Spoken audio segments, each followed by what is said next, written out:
बिल्कुल fresh genetic. सबसे पहले तो जेनेटिक बोटनी शुरू करने,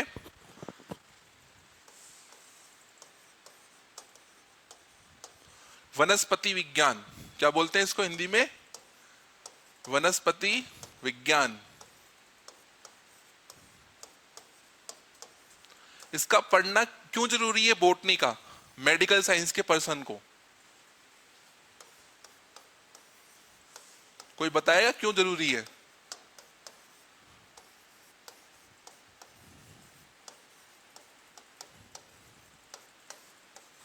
एक मेडिकल साइंस का कैंडिडेट क्यों पढ़ता है बोटनी? इसलिए पढ़ता है, सारी मेडिसिन कहां से बनती है? प्लांट से। सारी दवाइयां कहां से बनती है? प्लांट से बनती है। इसलिए समझना जरूरी है कि कौन सा प्लांट है क्या नहीं है, कहां से बिलोंग करता है, कैसे कैसे प्लांट में एक्शन होते हैं, कौन कौन सी रिएक्शंस होती हैं। इसलिए चलो, हालांकि अपन को वनस्पति विज्ञान का शास्त्री नहीं बनना है, ठीक, सीखना तो अपन को जूलॉजी सबसे अच्छा है क्योंकि आप फील्ड में उसी में एंटर करने वाले हो, लेकिन आपके 12th के कोर्स में है, आपके टेस्ट में इसके क्वेश्चंस आएंगे, इसलिए हमको पढ़ना जरूरी है। ठीक, तो सबसे पहले तो मैं आपको क्लियर कर दूं, बोटनी ये एक ब्रांच है, ये एक शाखा है किसकी? बायोलॉजी की। ठीक, जिसमें हम प्लांट्स का डिस्कशन करते हैं, प्लांट्स और प्लांट से रिलेटेड जो भी चीजें उन सब का। ठीक, जिसमें सबसे पहला पोर्शन अपन ले रहे हैं जेनेटिक। अलग अलग महापुरुष, अलग अलग विद्वान, अलग अलग इंटेलिजेंट जो लोग हैं वो जेनेटिक को बोटनी में पढ़ते हैं। ठीक, कोई विद्वान सिर्फ बायोलॉजी में ही पढ़ता है। ठीक, कुछ विद्वान ऐसे होते हैं 1-2% जो जूलॉजी में ही पढ़ लेते हैं इसको। ठीक है, लेकिन मेरा जैसा आदमी इसको बोटनी में पढ़ाता है। किसमें पढ़ाता है? बोटनी में। क्यों? क्योंकि मेंडल ने जो जेनेटिक दी थी वो प्लांट के ऊपर एक्सपेरिमेंट के थ्रू दी थी। ठीक है, और हम जेनेटिक का फादर, आनुवंशिकता का जनक ही किसको मानते हैं हम? जीजे मेंडल को। ठीक, और उनके सारे एक्सपेरिमेंट ही प्लांट पे थे, तो हम इसको बोटनी में पढ़ेंगे। मेंडल के बाद की जेनेटिक जो है, ठीक, अपन पढ़ते हैं ह्यूमन जेनेटिक के नाम से, मानव आनुवंशिकी। ठीक, वो मेंडल के बाद की है, और मेंडल के बाद की आई थी बैटसन के द्वारा, जिन्होंने जीन की खोज करी थी, जीन। ठीक है, तो बैटसन की जेनेटिक अपन आफ्टर जीजे मेंडल पढ़ेंगे। क्यों? क्योंकि मेंडल के सारे एक्सपेरिमेंट हमको समझने के लिए पढ़ने हैं, क्योंकि वो प्लांट के ऊपर अप्लाई हैं, लेकिन लास्ट में जाके मेंडल के एक्सपेरिमेंट सब फेल हो गए थे। ठीक, कोडोमिनेंस, सह प्रभाविकता, ऐसे ऐसे जो आपके फैक्टर आए, तब जाकर के पूरी तरीके से सारे एक्सपेरिमेंट फेल हो गए मेंडल के। उसके बाद में नई जेनेटिक आई, लेकिन हमको समझना है कि प्लांट के ऊपर, मटर के प्लांट के ऊपर, ठीक है, कैसे एक्सपेरिमेंट किए, कौन कौन से ट्रेट खोजे, क्या क्या है। तो सबसे पहले जेनेटिक की मैं आपके साथ डिस्कस करना शुरू करूंगा, क्या? बेसिक्स। तो जेनेटिक में हम चीजें पढ़ेंगे कौन कौन सी?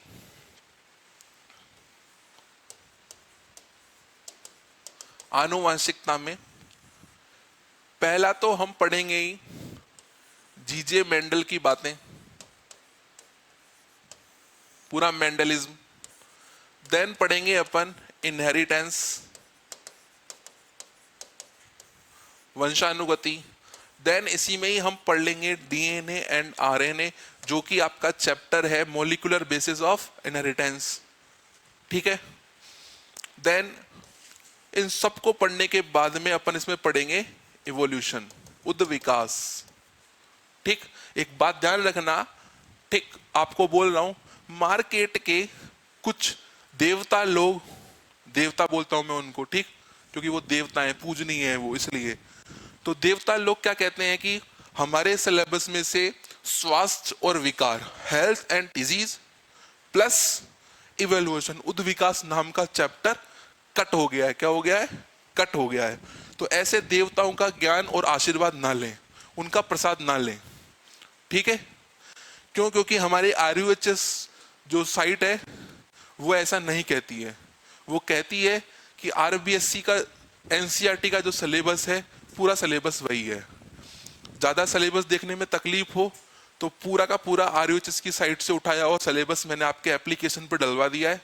सेंटर का भी, सेंटर लेवल पे क्या क्या टॉपिक आते हैं, और आरयूएचएस का, पर्टिकुलर आरयूएचएस का भी डलवा दिया मैंने, उसको देख लेना उठा के, ठीक है।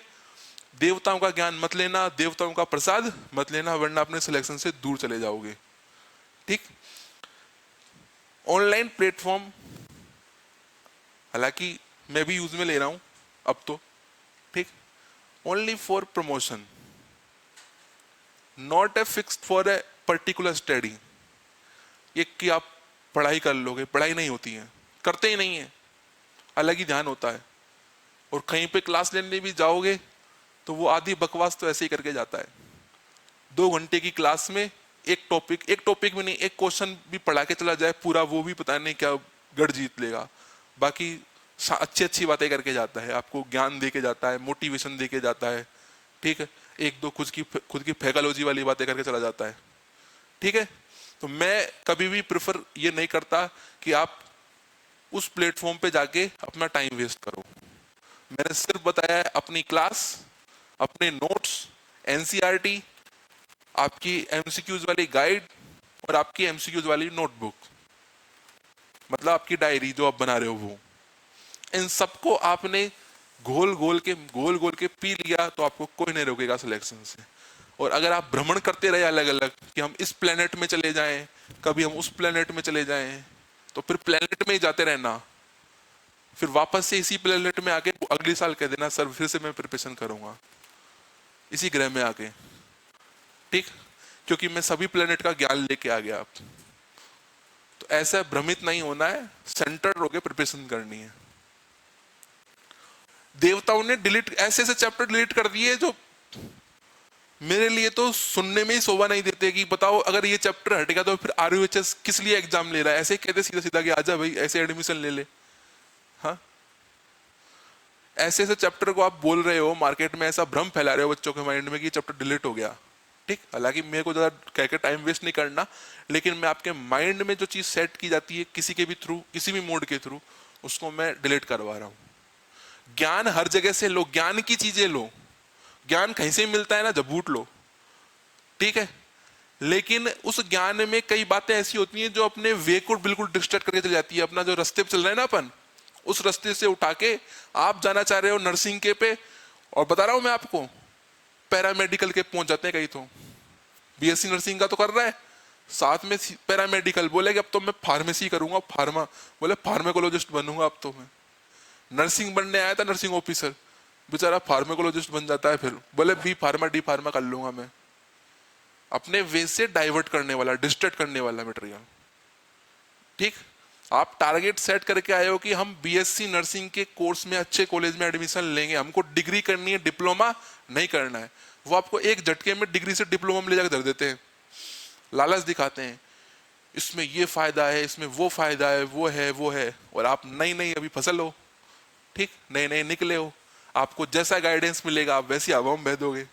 घर में कोई आ गया कहने वाला, अंकल आंटी, कोई भी मामा चाचा पापा, कोई भी अलग अलग, तो आप उसके अकॉर्डिंग जाके कूद जाओगे। अच्छा ऐसा भी होता है, पता ही नहीं था, चलो हम इस रास्ते चलते हैं, इस रास्ते से उठ के उस रास्ते चले गए। आप सबने फिक्स किया है नर्सिंग का कोर्स में एडमिशन लेना है तो नर्सिंग के लिए प्रिपरेशन करनी है बस। देवताओं से भ्रमित नहीं होना है, क्योंकि ऐसे देवता बैरियर बन के, ब्रेकर बन के बहुत आते हैं, ठीक है। चलो अब अपन जेनेटिक का ज्ञान ले लेते हैं थोड़ा सा। तो अपन ये सब चीजें पढ़ेंगे, तो इसमें सबसे पहले अपन पढ़ेंगे शब्दावली। क्या पढ़ेंगे? शब्दावली, टर्मिनोलॉजी। क्या पढ़ेंगे? टर्मिनोलॉजी, शब्दावली। तो इसमें हेडिंग डालना टर्मिनोलॉजी, जेनेटिक के अंदर शब्दावली।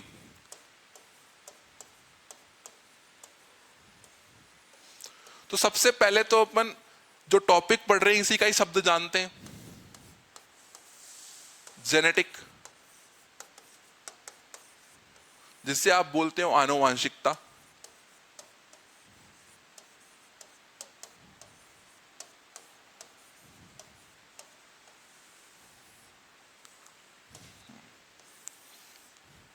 क्या होती है आनुवांशिकता, क्या होती है जेनेटिक? कौन बताएगा आप में से? आप सभी फैमिलियर हो ना इस वर्ड से? पारिवारिक शब्द है ये तो, अनजान तो नहीं हो आप सभी, सही कह रहा हूं ना मैं? क्या होता है आनुवंशिकता का मतलब?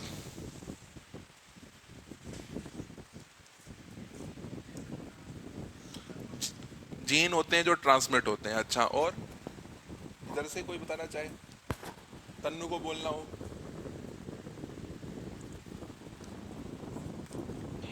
कोमल, study of gene. Okay, good try. Ananya?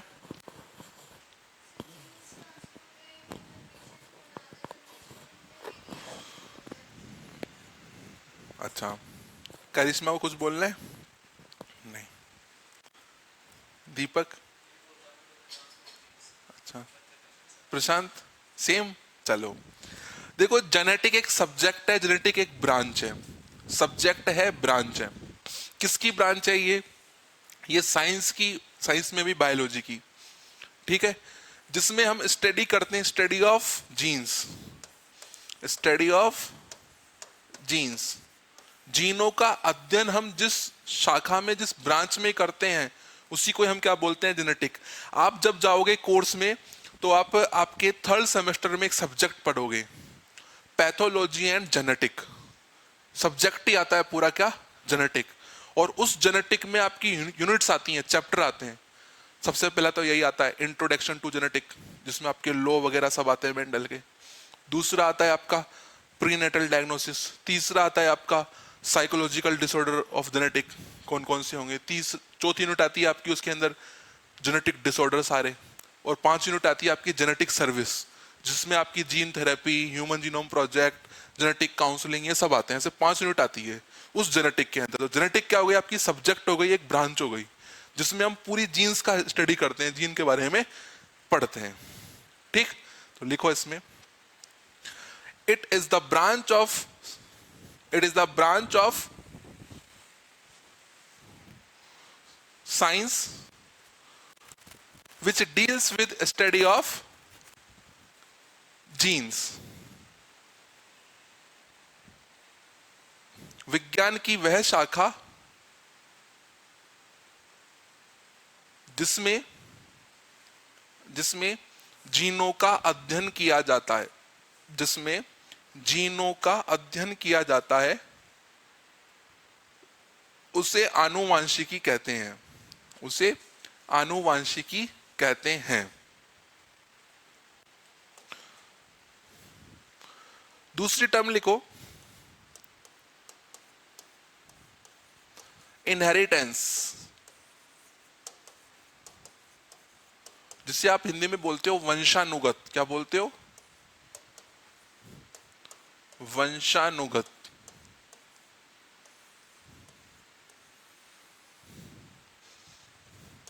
अच्छा, कोई बताना चाहे वंशानुगत का मतलब? जो हम बोल रहे थे भाई। ठीक, ओके गुड। देखो अपन इसको हिंदी वर्ड से समझते हैं, अच्छा समझ में आएगा। वर्ड है आपका, अच्छे समझ में आएगा। पता है हिंदी, हालांकि मैं ऐसा नहीं हूं कि किसी एक लैंग्वेज को फेवर कर रहा हूं, हालांकि मैं हिंदी भाषीय क्षेत्र में रहता हूं, तो मैं तो मेरी मातृभाषा को सपोर्ट करूंगा, मेरी हमारी टंग लैंग्वेज है ये, ठीक। लेकिन संस्कृत, संस्कृत से निकले वर्ड हिंदी, और हिंदी के कई वर्ड इंग्लिश में जाके इंग्लिश की चीजों को समझाते हैं। संस्कृत से डिराइव हुए सारे वर्ड, ठीक। देखो इसको समझना, वंशानुगत का अगर मैं संधि विच्छेद पढ़ते हुए आए हो ना आप लोग, अगर हम पढ़ें तो वंश प्लस अनुगत, अनुगत मतलब कि क्या? ऐसे लक्षण जो कि एक वंश से आए हैं, गमन किया है, ठीक है, आए हैं, उन्होंने गमन किया है एक वंश से, मतलब एक पीढ़ी से दूसरी पीढ़ी में आए हैं। तो इनहेरिटेंस एक ऐसी प्रक्रिया है, एक ऐसा प्रोसेस है जिसमें आपके कैरेक्टर, आपके ट्रेट एक पीढ़ी से दूसरी पीढ़ी में ट्रांसफर होते हैं, जाते हैं, ठीक है। उस प्रोसेस को हम क्या बोलते हैं? इनहेरिटेंस। क्या बोलते हैं? वंशानुगत बोलते हैं, ठीक। ओके, तो लिखो इसके अंदर इनहेरिटेंस में, it is the process by which trait, TRAIT, trait और करेक्टर ट्रांसमिट फ्रॉम,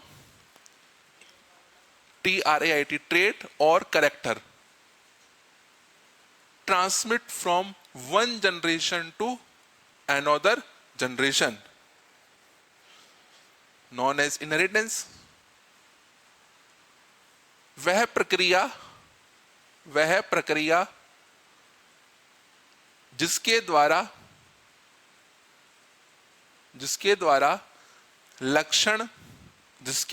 लक्षण एक पीढ़ी से दूसरी पीढ़ी में स्थानांतरित होते हैं, एक पीढ़ी से दूसरी पीढ़ी में स्थानांतरित होते हैं, उस प्रक्रिया को वंशानुगत कहते हैं, उस प्रक्रिया को वंशानुगत कहते हैं।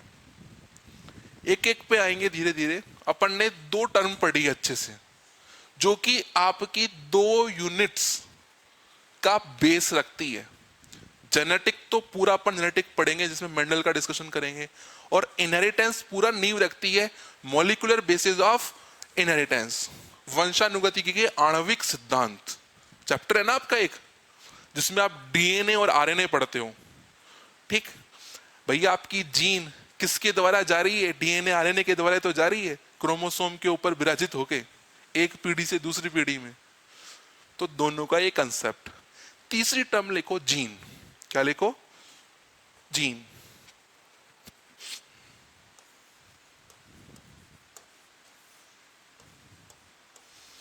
क्या होती हैं gene?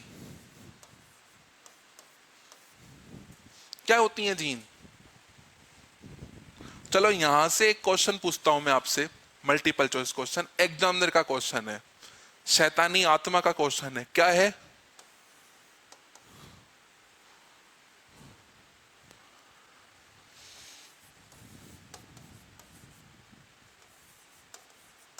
Structural and functional unit of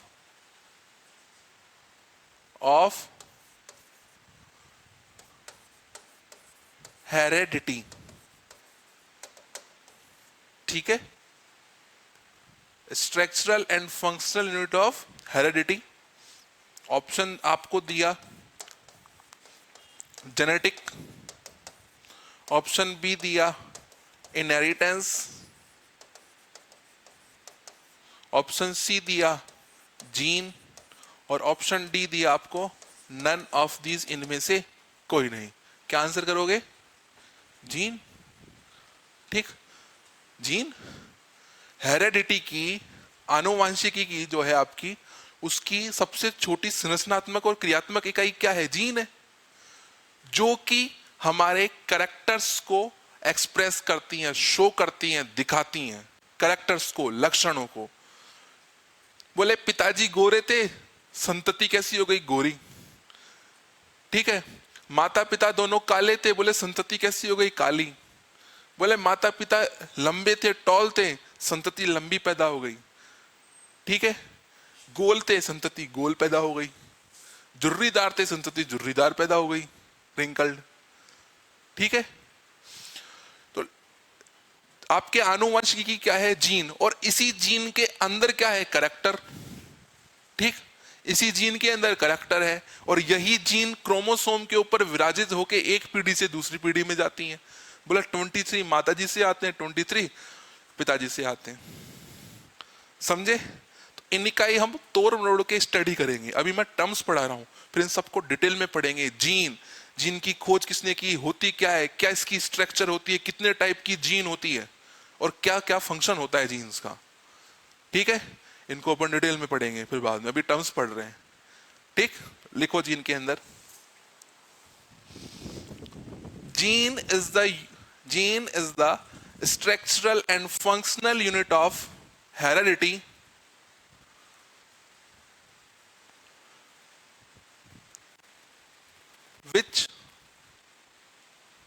which express the character or trait, TRAIT, trait, character और ट्रेट।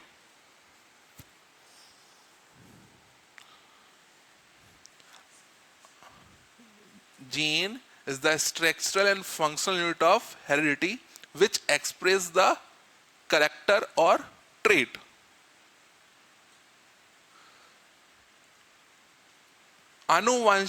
आनुवांशिकी की संरचनात्मक और क्रियात्मक इकाई को जीन कहते हैं। जीन कहते हैं जो कि लक्षणों का प्रतीक होती है, जो कि लक्षणों का प्रतीक होती है। तीनों टर्म समझ में आई? तीनों टर्म समझ में आई प्रशांत? ठीक है। चौथी टर्म लिखना क्रोमोसोम। क्या लिखना? क्रोमोसोम।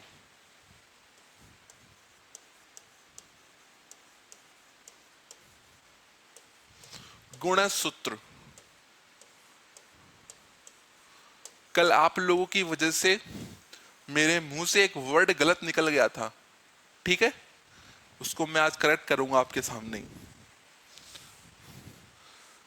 क्रोमोसोम क्या होते हैं? क्रोमोसोम ऐसे मत बोलना 23 होते हैं, 46 होते हैं। मैं सिर्फ ये पूछ रहा हूं क्या होते हैं गुणसूत्र।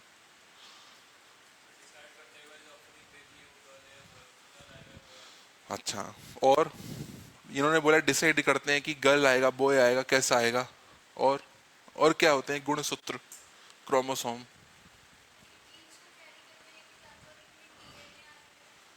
Very good. चलो, इन्होंने तो और भी स्पेसिफाई कर दिया। अब तो मुझे समझाना ही पड़ेगा, ज्यादा पूछना भी नहीं पड़ेगा। चलो, इधर देख बेटा, ध्यान रख सामने। Chromosomes are the thread like structure which carry the gene और character from one generation to another generation. एक धागे नुमा संरचना होती है जो कि जीनों को, लक्षणों को एक पीढ़ी से दूसरी पीढ़ी तक लेके जाती है, ठीक? उसे ही हम गुणसूत्र कहते हैं। देखो नाम में क्या आ रहा है, बोले सर ऐसा सूत्र है जिसके ऊपर क्या है? गुण है, जिसके ऊपर क्या है? लक्षण है, जिसके ऊपर क्या है? लक्षण है, ठीक? जो कि एक पीढ़ी से दूसरी पीढ़ी तक लेके जा रहा है। उसी सूत्र को हम क्या बोलते हैं? गुणसूत्र। उसी को हम अंग्रेजी में क्या बोलते हैं? क्रोमोसोम, ठीक है? तो सबसे पहले तो लिखो इसमें definition. Chromosomes are the thread-like structure. Chromosomes are the thread-like structure which carry the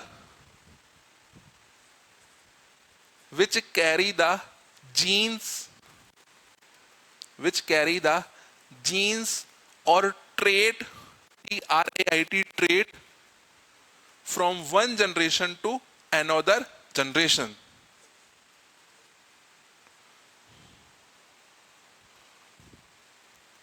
गुणसूत्र एक धागे नुमा संरचना होती है जो कि गुणसूत्र एक धागे नुमा संरचना होती है जो कि जीनों तथा लक्षणों को एक पीढ़ी से दूसरी पीढ़ी तक लेकर जाती है। उन्हें हम क्रोमोसोम कहते हैं। नंबर में क्रोमोसोम कितने होते हैं? 46, ठीक है? तो एक फ्लो चार्ट बनाना साथ की साथ ही, बीच में लिखना क्रोमोसोम और उसके ब्रैकेट में लिखना 46, ठीक है? नंबर के बेस पे हम क्रोमोसोम की क्लासेस 2 क्लासेस में क्लासिफाई करके पढ़ते हैं, ठीक? तो पहले तो होते हैं आपके ऑटोसोम, ऑटोसोम्स, जिन्हें आप बोलते हो कायिक गुणसूत्र।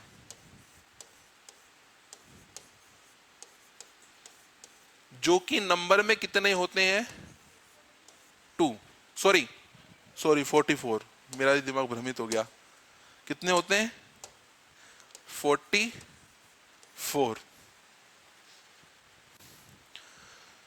दूसरा टाइप होता है आपका सेक्स क्रोमोसोम, क्रोमोसोम, ठीक, जिन्हें आप हिंदी में बोलते हो लिंग गुणसूत्र, ठीक है। और दूसरे वर्ड में हम इन्हें क्या बोलते हैं, एलोसोम, क्या बोलते हैं, एलोसोम्स। आप कल पूछ रहे थे ना एलोसोम्स, मेरे मुंह से आप की वजह से एक वर्ड निकल गया कि ऑटोसोम्स को हम एलोसोम्स बोलते हैं, ठीक। सेक्स क्रोमोसोम्स को हम क्या बोलते हैं, एलोसोम्स बोलते हैं, ठीक।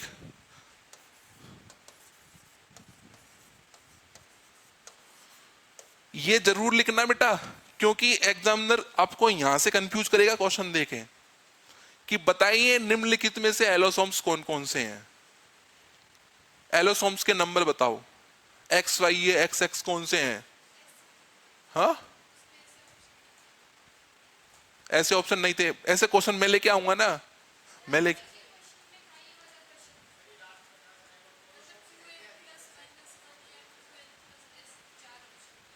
ठीक, क्वेश्चन दिखाना मुझे, क्वेश्चन जरूर दिखाना एक बार, ठीक है।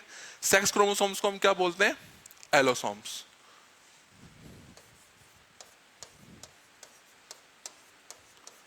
नंबर में कितने होते हैं, 2, एक्स एक्स और एक्स वाई।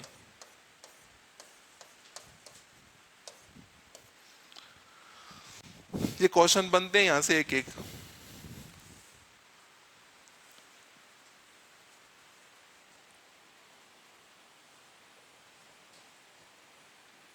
ठीक। सेक्स क्रोमोसोम डिटरमाइन करते हैं, डिटर्मिनेशन करते हैं किसका, जेंडर का, कि जो चाइल्ड का बर्थ होगा वो बॉय होगा या गर्ल होगा, ठीक है। जिसमें अपन पढ़ेंगे सेक्स डिटर्मिनेशन, लिंग निर्धारण, इंसेक्ट में पढ़ेंगे, बर्ड्स में पढ़ेंगे, ह्यूमन में पढ़ेंगे, ठीक है। लिंग का निर्धारण, सेक्स डिटर्मिनेशन पढ़ेंगे अलग अलग। यहाँ क्रोमोसोम्स के रिगार्डिंग डिस्कशन करना था मुझको, स्ट्रक्चर भी डिस्कस कर लूं क्रोमोसोम की एक, हाँ चलो। तो इसी में ही, हालांकि टर्म में पढ़ा रहा हूं, हेडिंग डाल लेना स्ट्रक्चर ऑफ क्रोमोसोम, गुणसूत्र की संरचना।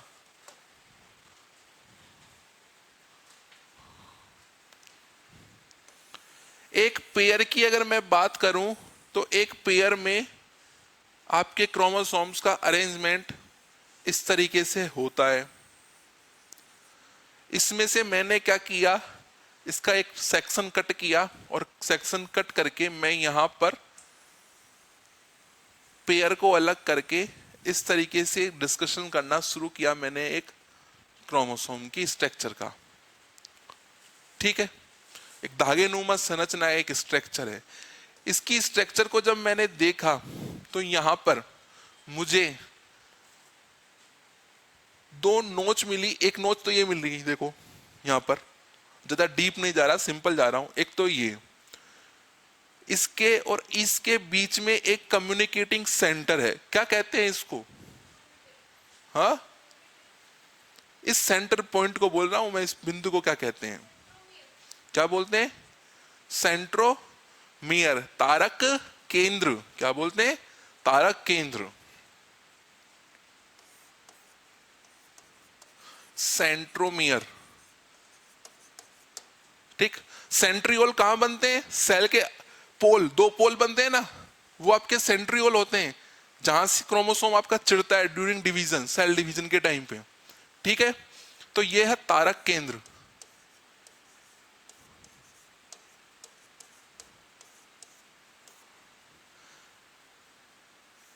ये स्ट्रक्चर और ये स्ट्रक्चर, दो ऐसी दो स्ट्रक्चर है इसमें, इनको मिला के हम क्या बोलते हैं, क्रोमेटिड, क्या बोलते हैं,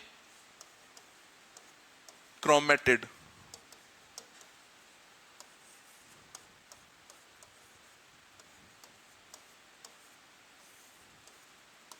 और भी शुद्ध हिंदी में लिखना चाहते हो तो तारक काय,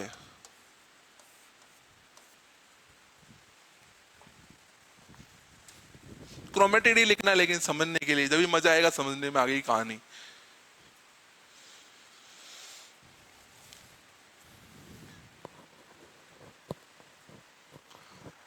इन क्रोमेटिड्स के ऊपर विराजित होती हैं आपकी जीन्स। क्या होती हैं? जीन्स, एक सेगमेंट में। किस तरीके से? इस तरीके से।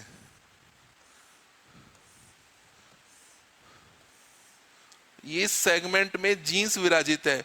माना कि मैंने एग्जाम्पल दिया ए जीन, बी जीन, सी, डी, ई, एफ, जी, एच, आई और जे। ये क्या है? जीन्स हैं जो कि विराजित है इस क्रोमोसोम के ऊपर।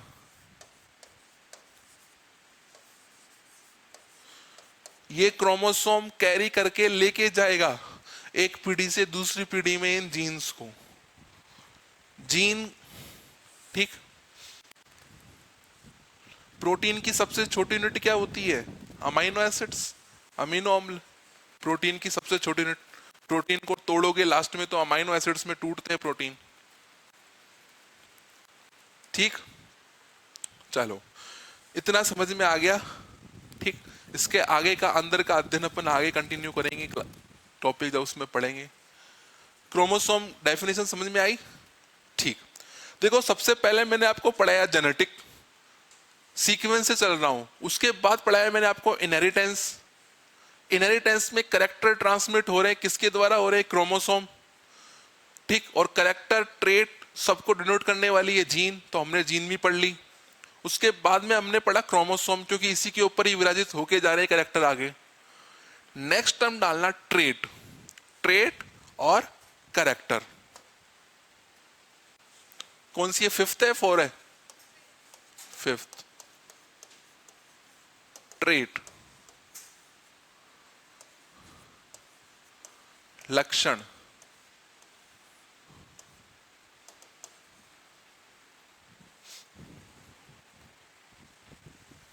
क्या होते हैं? कैसे परिभाषित करोगे लक्षणों को? क्या होते हैं लक्षण? ट्रेट क्या होते हैं?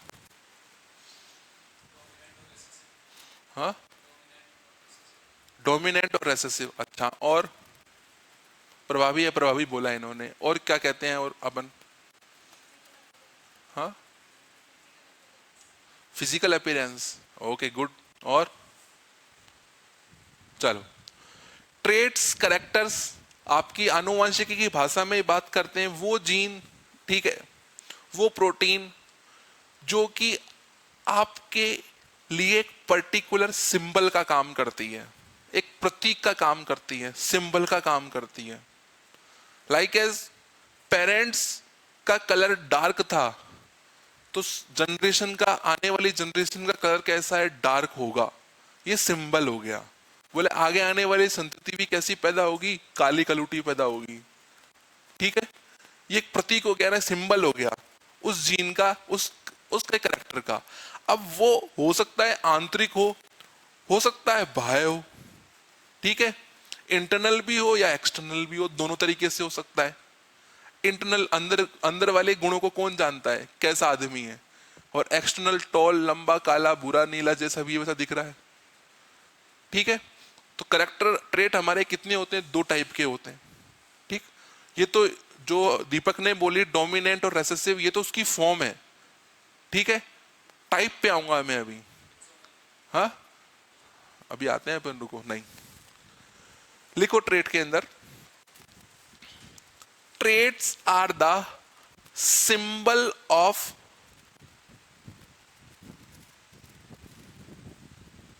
traits are the symbol of a gene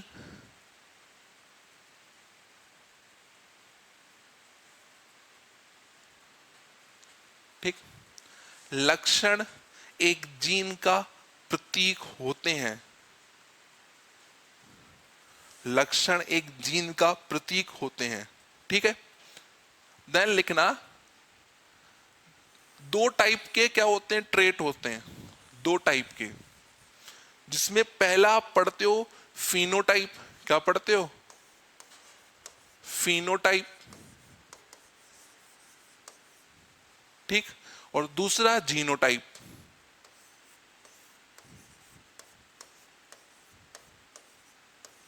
phenotype और दूसरा जीनोटाइप।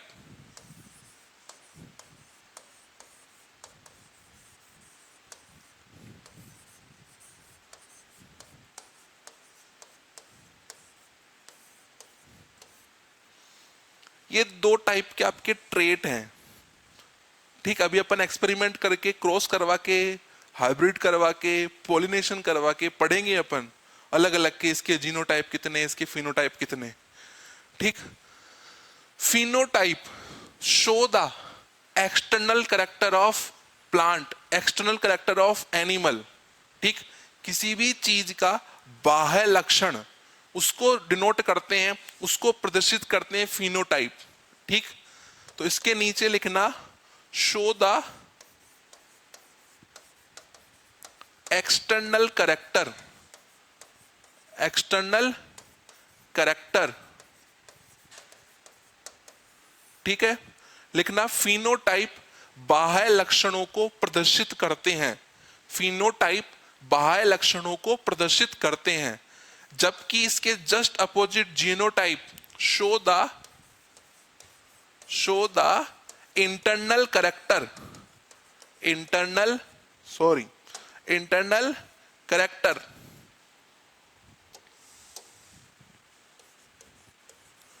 इंटरनल कैरेक्टर्स को डिनोट करते हैं। जीनोटाइप आंतरिक लक्षणों को प्रदर्शित करते हैं, आंतरिक लक्षणों को।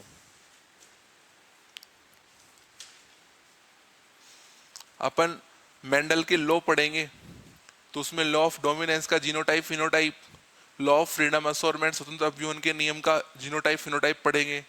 ठीक है, या फिर हम क्वेश्चंस बनाएंगे, एमसीक्यूज बनाएंगे उसके बेस पे, तो उसमें जीनोटाइप फिनोटाइप पढ़ेंगे कि इसके कितने होंगे जीनोटाइप और कितने इसके फिनोटाइप होंगे। लेकिन जीनोटाइप फिनोटाइप क्या होते हैं पता चल गया। ठीक, फिनोटाइप किसको प्रदर्शित करते हैं और जीनोटाइप किस चीज को प्रदर्शित करते हैं वो पता चल गया। अब जब हमने जेनेटिक पढ़ ली, जब हमने क्या पढ़ा, इनहेरिटेंस पढ़ लिया, हमने जीन पढ़ ली, जीन के बाद में हमने क्या पढ़ा, कौन सी टर्म पढ़ी, क्रोमोसोम पढ़ लिया, क्रोमोसोम के बाद हमने ट्रेट पढ़ लिया। तो इसके बाद हमको एक टर्म और पढ़ना बहुत एसेंशियल होता है 6 नंबर की, पॉलिनेशन। लिखना पॉलिनेशन।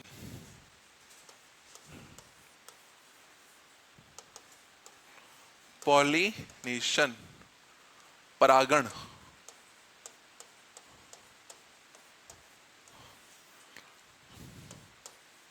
परागण, मैम को बुला के लाना एक बार यार। परागण। ठीक, इसमें ब्राउजर कहां से आएगा, हालांकि मैंने दे रखा है, डायरेक्ट इसमें पेस्ट कर देंगे अभी उसको।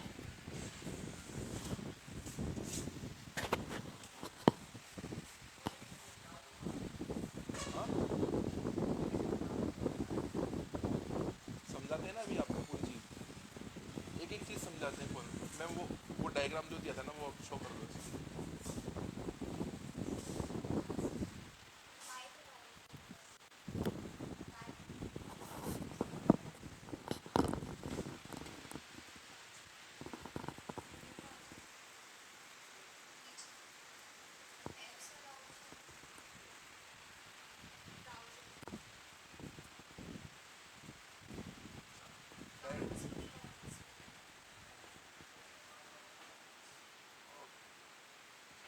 ठीक ठीक ठीक।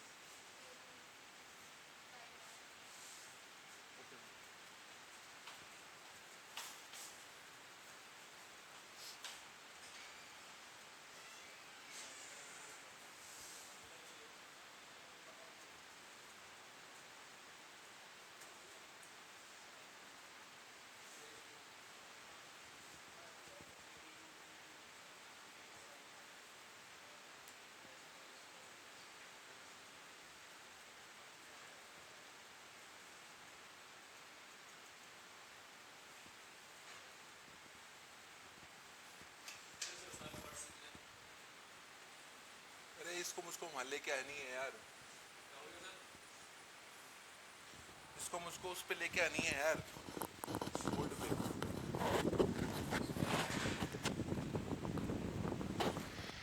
तभी तो समझा पाएंगे अपन अच्छे से।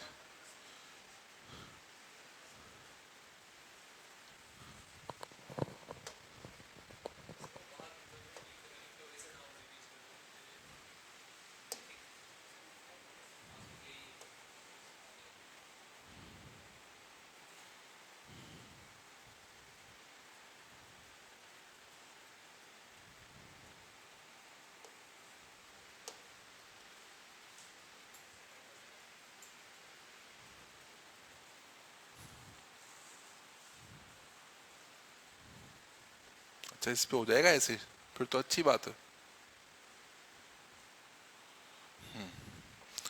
चलो पॉलिनेशन समझाना है मुझको आपको, है ना, हो गया मेरा काम। ठीक, पॉलिनेशन समझने से पहले अभी मेरी नेक्स्ट क्लास में मैं मेरे साथ में फूल भी लेके आऊंगा, आप सब भी लेके आना एक एक, ठीक। तो उसकी सर्जरी यहीं कर देंगे, तोड़ देंगे उसको, यहीं खत्म कर देंगे उसको, ठीक, सीखेंगे लेकिन चीजें। पॉलिनेशन, परागण, ठीक, परागण हिंदी वर्ड से समझते हैं, परागण। परागण वर्ड को मैं अगर तोड़ता हूं तो पर प्लस आगण, ठीक, संधि विच्छेद मिलर करने का स्टाइल अलग है एकदम, ठीक है। पर क्या है आपके पोलन ग्रेन्स, ठीक, जो पराग कोश में उपस्थित जो आपके कण हैं, ठीक, उन पराग कणों का एक पुष्प से दूसरे पुष्प के पास जाना या फिर खुद ही पुष्प के ऊपर आके गिर जाना, ठीक, और नए पुष्प का निर्माण शुरू कर देना। पोलन ग्रेन से जो पोलेंस हैं उनका किसी दूसरे फ्लावर पे जाना या फिर अपने ही फ्लावर पे आके गिर जाना और उससे नए फ्लावर को बना देना, उस पूरे प्रक्रिया को, उस पूरी प्रोसेस को हम क्या बोलते हैं, पॉलिनेशन। क्या बोलते हैं, पॉलिनेशन। लेकिन ये पोलन ग्रेन्स, ये जो पोलेंस हैं आपके, ये जो पराग है, ये कहां से कहां पर और कैसे जाके किस पे गिरते हैं और क्यों गिरते हैं, क्या रीजन है, ठीक। आप लोग एनिमल सेल में पढ़ते हो निषेचन, फर्टिलाइजेशन, ठीक है, कि मेल और फीमेल गैमेट्स का कॉन्जुगेशन, उनका कंसीव करने की प्रोसेस, प्रक्रिया को हम फर्टिलाइजेशन कहते हैं, उसको हम क्या बोलते हैं, निषेचन। यहां हम क्या बोलते हैं, पॉलिनेशन, ठीक है, कि जो आपके पोलन ग्रेन्स हैं वहां से जो पोलन है, आपके पराग हैं, वो निकले हैं और निकलने के बाद में जो हमारा वर्तिकाग्र है, जो हमारा स्टिग्मा है, इस पे आके गिरे हैं, ठीक, उस पे आके गिरे हैं। तो सबसे पहले अपन इसको देख लेते हैं। ये पुष्प है, इस पुष्प का डायग्राम है ये, ठीक। देखो, आप कोई भी फ्लावर लेते हो, ठीक, कोई भी फ्लावर आपने लिया, तोड़ा कहीं से भी, तो कभी फुर्सत के पल में बैठ के प्राकृतिक रूप से उसकी सर्जरी करना बैठ के, वैसे आप लोग कर देते हो, पत्तियों को तोड़ दिया, नीचे से उसको तोड़ दिया, अंदर का मटेरियल निकाल के उसको मसला मसला के फेंक दिया, ठीक है। लेकिन आप लोग सब बायोलॉजी पढ़ रहे हो तो बैठे बैठे देखना कि यार ये तो अपन ने यहाँ पढ़ा था, ये तो ये चीज है, ठीक। चलो आते हैं इसी के ऊपर ही। ऐसे ही सामने आपके पास एक ये फ्लावर है, इस फ्लावर में ये जो आप देख रहे हो पेडिसल, ये आप लोग जो डंडी से पकड़ते हो ना, आपकी भाषा में समझाता हूं मैं आपको, कि आप फूल पकड़ रहे हो, वो है ये। इससे थोड़ा सा ऊपर मैं जाऊंगा, यहां पर ये आपके रिसेप्टर्स है, देन उससे ऊपर नीचे की तरफ से जो पट्टी निकल रही होती है, पत्ती, उससे हम क्या बोलते हैं, सेपल, जो पत्ती होती है, ठीक। उसके ऊपर आपको फूल की एक और पत्ती देखने को मिलेगी, जो फूल होता है ना, उसकी पत्ती पीली, किसी की रेड, किसी कौन सी ऐसी होती है ना, वो आपका क्या है, पेटल।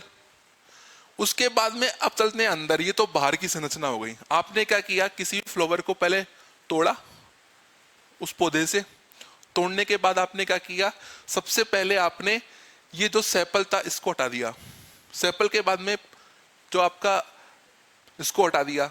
इसको हटाने के बाद में अब अंदर के मटेरियल पे आते हैं। आपने पत्तियां सारी हटा दी, नीचे से उसके सब मटेरियल को हटा दिया, अब बचा जो पोर्शन वो देखते हैं। वो काम की चीज है, यहीं से ही सारी मैकेनिज्म होती है। काम की चीज कैसा, सबसे पहला इसने अपन को बताया है ओव्यूल। ये क्या है, ओव्यूल, जिसको आप क्या बोलते हो, बीजांड। क्या बोलते हो, बीजांड, क्योंकि यहां बीज का निर्माण होगा, ठीक है। एक मेल और फीमेल रिप्रोडक्टिव सिस्टम में हम पढ़ते हैं, फीमेल में क्या पढ़ते हैं हम, यूट्रस। क्या पढ़ते हैं, यूट्रस, वुम्ब, गर्भाशय, ठीक, जहां पर फीटस का डेवलपमेंट होगा, ठीक है। यहां इसके अंदर ओव्यूल में किसका डेवलपमेंट हो रहा है, बीज का, शीड का, बीजांड है, यहाँ बीज बन रहा है। ये बीज ही तो आगे जाके खेल करेगा, सारे फ्रूट बनाएगा जिसको आप खाओगे आराम से, ठीक, नया पुष्प बनाएगा, नया पौधा बनाएगा। चलो ये तो बात हुई है। देन अपन आते हैं, ये जो बीजांड है, ठीक है, ये जो बीजांड है आपका, जैसे कि यहाँ पे ओवरी बताई है इसने, इस बीजांड से ऊपर की तरफ चलते हैं तो सीधा हमको एक चीज देखने को मिलती है। बोले सर क्या? ये एक ट्यूब, और ट्यूब के बाद में एक ये पोर्शन जिसे आप क्या बोल रहे हो? स्टिग्मा, वर्तिकाग्र। क्या बोलते हैं हम इसको? वर्तिकाग्र।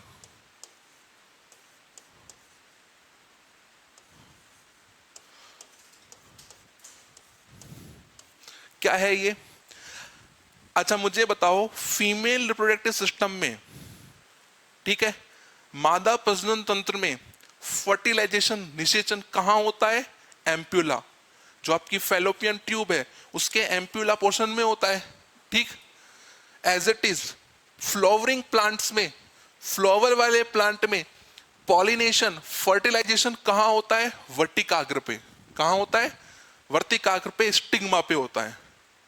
ये बच्चे बेसिक्स हैं। जब मैं आपको फ्लावरिंग प्लांट का रिप्रोडक्शन वाला चैप्टर पढ़ाऊंगा तब वापस से पूरी डेफिनेशन लिखाऊंगा मैं, स्टिग्मा क्या होता है, फिलामेंट क्या होता है, पोलन ग्रेन्स क्या होते हैं।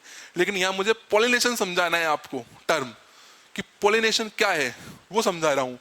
तो ये आपकी स्टिग्मा, ठीक है, ये स्टिग्मा वर्तिकाग्र, यहां पर आपके पोलेंस, पराग जो कण है, ठीक, पोलेंस, वो आके गिरते हैं। कहां पर आके गिरते हैं? स्टिग्मा पे, इस वर्तिकाग्र पे आके गिरते हैं, ठीक।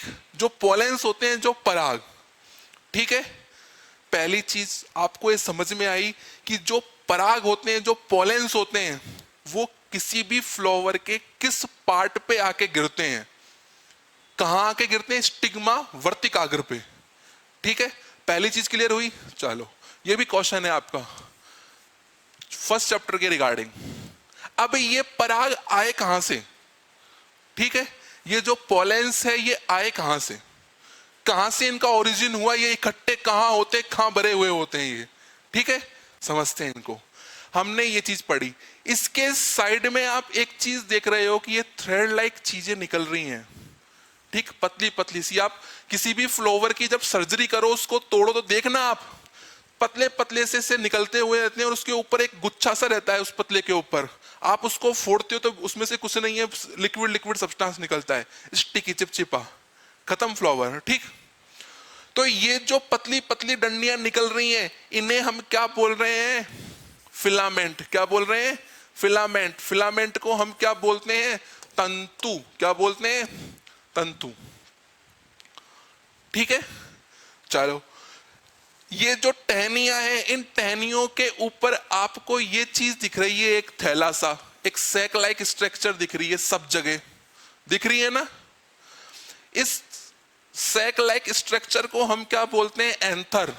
क्या बोलते हैं? एंथर। ऐसे याद नहीं रहे तो पैंथर से याद रख लेना। क्या है ये? एंथर, ठीक। एंथर बोले तो पोलेन ग्रेन, पराग कोश। क्या है? पराग कोश, जिसके अंदर आपके पोलेंस फिल हैं, पोलेंस फिल है, पराग कण भरे हुए हैं, ठीक है। इसके अंदर पोलेन ग्रेन्स हैं, ये आपके सारे इसके अंदर भरे हुए हैं, ठीक है। क्या भरे हुए हैं इसके अंदर? पोलेन ग्रेन्स,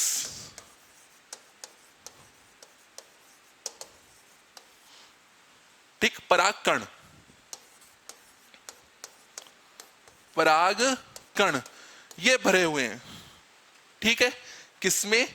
आपके एंथर वाले पोर्शन में, पोलेन ग्रेन्स में। ड्यूरिंग पॉलिनेशन, ड्यूरिंग परागण, ठीक है, ड्यूरिंग हाइब्रिडेशन, हाइब्रिडेशन भी पढ़ाऊंगा मैं आपको, ठीक है। एंथर से, पराग कोश से परागकण निकल के, कब निकलते हैं? जब आपका एंथर, पराग कोश फटता है तब, ठीक। यहां से परागकण निकल के रिलीज कर दिए जाते हैं किसके ऊपर? स्टिग्मा पे। स्राव कर दिए जाते हैं किसके ऊपर? वर्तिकाग्र के ऊपर, ठीक है। यहां पर आपके पास स्रावित कर दिए जाते हैं ये पोलेन ग्रेन्स, सॉरी पोलेन, परागकण, ठीक है। यहां पर इस स्टिग्मा के ऊपर, और यहां पर इनका पॉलिनेशन फर्टिलाइजेशन हो जाता है, देन अंदर बीज बनता है। ये भी बताऊंगा मैं, इसने पोलन ट्यूब बताई है ना।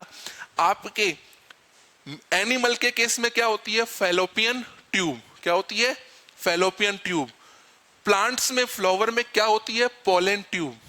ठीक है, यहां से ये परागण पॉलिनेशन के बाद कहां जाएंगे? इस ओवरी में जाएंगे, बीजांड में, जहां बीज बनेगा। ठीक है, जहां पे बीज बनेगा, बीजांड है यहां पे। ठीक, चलो, तो ये एक एक चीज समझ में आई फ्लावर की। ये पार्ट समझ में आया एक एक। हालांकि मैं रिपीट करूंगा वापस से फर्स्ट चैप्टर में, एक एक को लिखवाऊंगा क्या क्या चीजें होती हैं। मुझे यहां पॉलिनेशन समझाना है। तो जेनेटिक में हम दो टाइप के पॉलिनेशन पढ़ेंगे। कितने टाइप के? दो टाइप के। एक तो पढ़ेंगे हम पॉलिनेशन, जो कि आपका परागण है, ठीक, जिसको आप क्या बोलते हो? परपरागण। और एक पढ़ेंगे अपन सेल्फ पॉलिनेशन, स्व परागण। ठीक, खुद ही पुष्प, इसी पुष्प का परागण, ठीक, इसी पुष्प का पोलन ग्रेन इसी के ही स्टिग्मा पे आके गिर जाए, that is known as self pollination, स्व परागण। ठीक, क्योंकि इसी पुष्प का इसी पे आके गिरा है। और इसका परागण अगर किसी दूसरे फ्लावर के स्टिग्मा पे जाके गिरे, दैट इज नोन एज परपरागण। ठीक है, वो किसी दूसरे पे जाके गिरा है, ठीक, वो क्या है? आपका परपरागण है। और ये कैसा है? Self pollination. तो हम यहां पे पढ़ेंगे सेल्फ पॉलिनेशन का कंसेप्ट जेनेटिक के अंदर।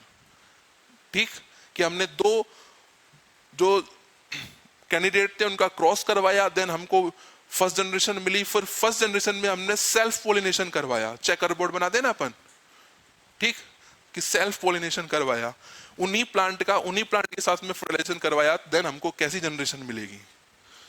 ठीक है, समझ रहे हो ना? तो ये वाली चीज है। ये लिखो पॉलिनेशन में,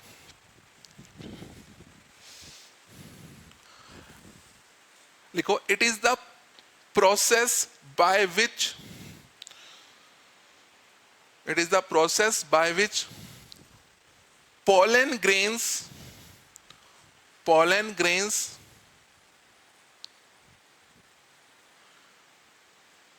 transmit from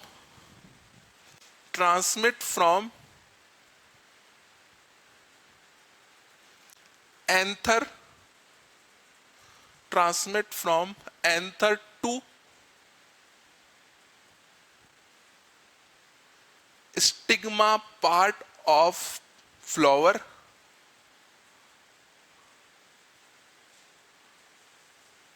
is known as pollination. आप लोग लिखो,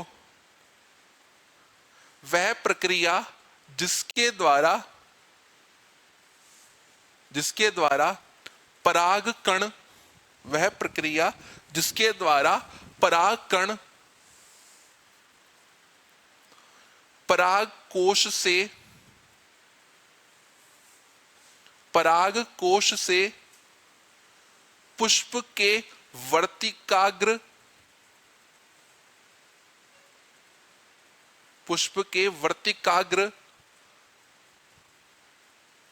भाग पर गिरते हैं, उस प्रक्रिया को परागण कहते हैं। उस प्रक्रिया को परागण कहते हैं।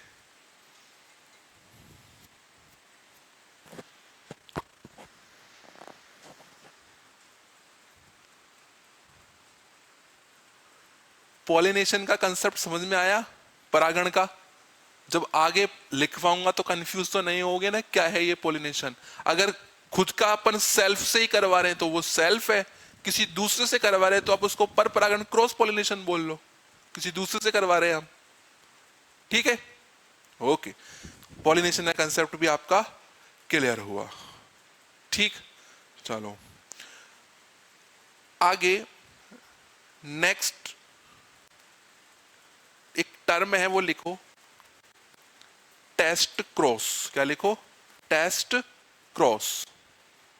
ये समझ में आ गया ना?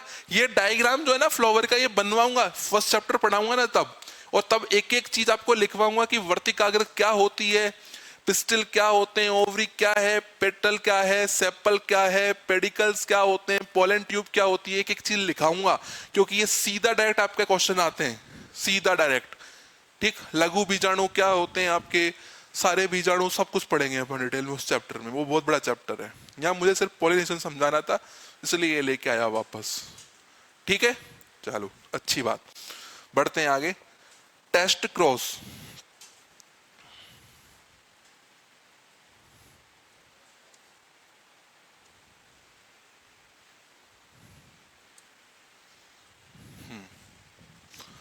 Test cross, Hindi Hindi English एक ही बात है, वो तो एक में लिखते हैं अपन उसको।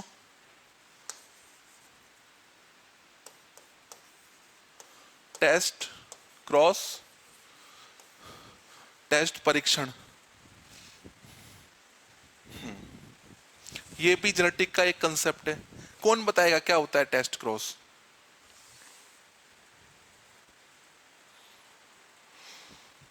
आप सभी 12th पास करके आए हो अभी अभी? हाँ बेटा, किस किस के बीच में करवाते हैं अपन क्रॉस? टेस्ट क्रॉस में किस किस के बीच क्रॉस करवाते हैं?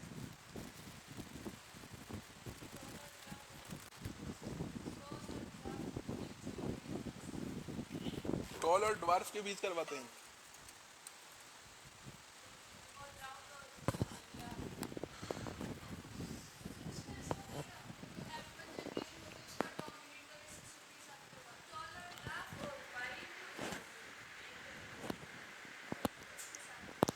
वो नहीं भूली एक भी शब्द, उसको जैसे सेट किया माइंड में, उसके माइंड में वैसी चीजें सेट है। टेस्ट क्रॉस में हम जो आपकी फर्स्ट जनरेशन में जो कैरेक्टर आए हैं उनका क्रॉस पेरेंटल जनरेशन के डोमिनेंट और रेसेसिव किसी भी कैरेक्टर से करवाएं, ठीक है, that is known as test cross. और बैक क्रॉस में ओनली हम किससे करवाते हैं? रेसेसिव कैरेक्टर से, पेरेंटल जनरेशन के रेसेसिव कैरेक्टर से, that is known as back cross. ठीक है, फर्स्ट जनरेशन के कैरेक्टर्स का पेरेंटल जनरेशन के डोमिनेंट या रेसेसिव किसी से भी क्रॉस करवाएं, that is known as test cross. Back cross only किससे करवाएं? रेसेसिव कैरेक्टर्स से, वो कौन सा है आपका? Back cross. ठीक, आगे अपन पढ़ेंगे, अपन मैक्सिमम सारे जो भी क्रॉस है कौन सा करवाते हैं? Test cross. ठीक, अपन सारे टेस्ट क्रॉस करवाते हैं, आगे अपन पढ़ेंगे चेकर बोर्ड वगैरह बनाएंगे तो अपन क्रॉस ही किस कौन सा करवाते हैं? टेस्ट क्रॉस करवाते हैं। मतलब आप रेसेसिव से करवा लो चाहे डोमिनेंट से करवा लो, किसी से ही करवा लो। तो लिखो टेस्ट क्रॉस में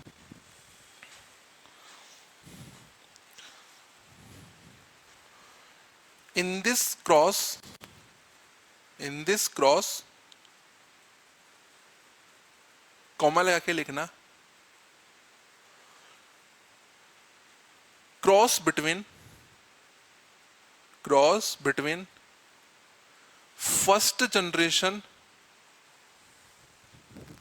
generation character and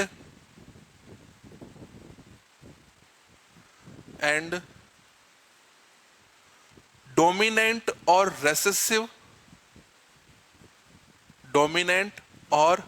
recessive character of parental generation.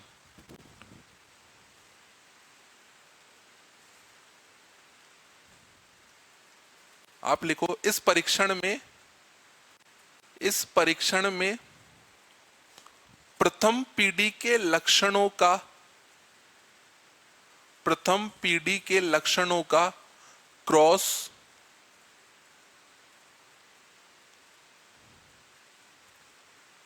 पैतृक पीढ़ी के प्रभावी या अप्रभावी लक्षणों से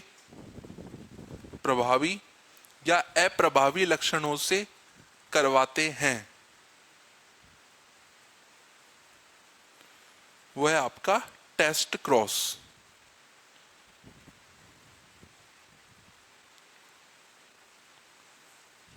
ठीक, बैक क्रॉस लिखो, back cross, BACK, back cross.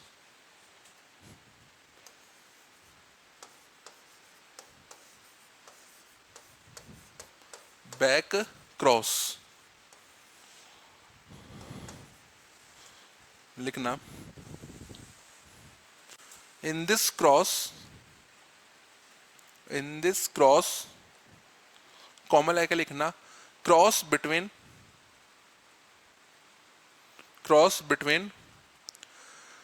Character of first generation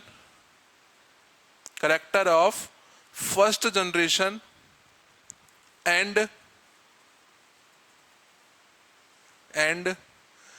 recessive character of parental generation. Recessive character of parental generation. ठीक है, लिखना आप लोग इस प्रकार के परीक्षण द्वारा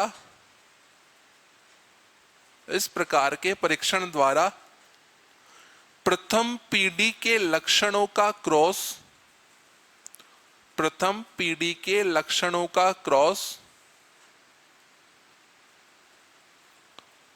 पैतृक पीढ़ी के अप्रभावी लक्षणों से करवाया जाता है। पैतृक पीढ़ी के अप्रभावी लक्षणों से करवाया जाता है। ओके, ठीक, कितनी टर्म हो गई? 8। ओके, ये जेनेटिक का बेस है बेटा, पूरा जो अपन पढ़ रहे हैं ना अभी, समझ में आ रहा है ना? ये पूरा, ये इस सबको अपन चैप्टर में अप्लाई करने वाले हैं, सबको। ठीक, ओके। तो आगे की तरफ अपन बढ़ेंगे, अब चैप्टर की तरफ कूदेंगे अब। ठीक, जो मेन बेसिक वाली टर्म्स थी वो मैंने पढ़ा दी। अब आप इसमें हेडिंग डालना मेंडलिज्म।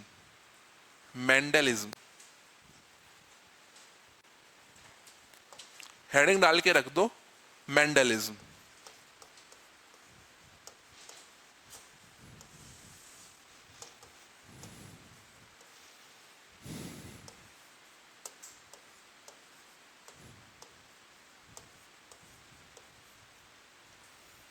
इसमें अपन मेंडल की पूरी बायोग्राफी पढ़ेंगे, उसका जीवन काल पढ़ेंगे, क्या क्या उसके अचीवमेंट रहे, क्या क्या चीजें थी, कब बर्थ हुआ, कब उसकी डेथ हुई, किसके ऊपर उसने अपने एक्सपेरिमेंट किए। देन मूव करेंगे एक्सपेरिमेंट किस प्लांट पे किए, उस प्लांट पे एक्सपेरिमेंट के बाद में कितने करेक्टर उसने खोजे, वो करेक्टर कौन कौन से थे, उनमें से डोमिनेंट कौन था, रेसेसिव कौन सा था, प्रभावी अप्रभावी कौन से थे। देन मूव करेंगे अपन लॉ ऑफ इनहेरिटेंस, वंशानुगति के नियम की तरफ। देन अपन चलेंगे क्रोमोसोमल थ्योरी की तरफ, गुणसूत्रीय सिद्धांत की तरफ, जो कि सुट्टन एंड बोवेरी ने दी थी। ठीक, तो ऐसे अपन इस चैप्टर की तरफ मूव करेंगे अपनी नेक्स्ट वाली क्लास से।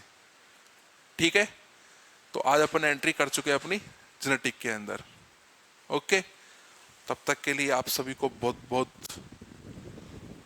स्वस्थ रहें, खाए पिए अच्छा, मौज करें और पढ़ते रहें।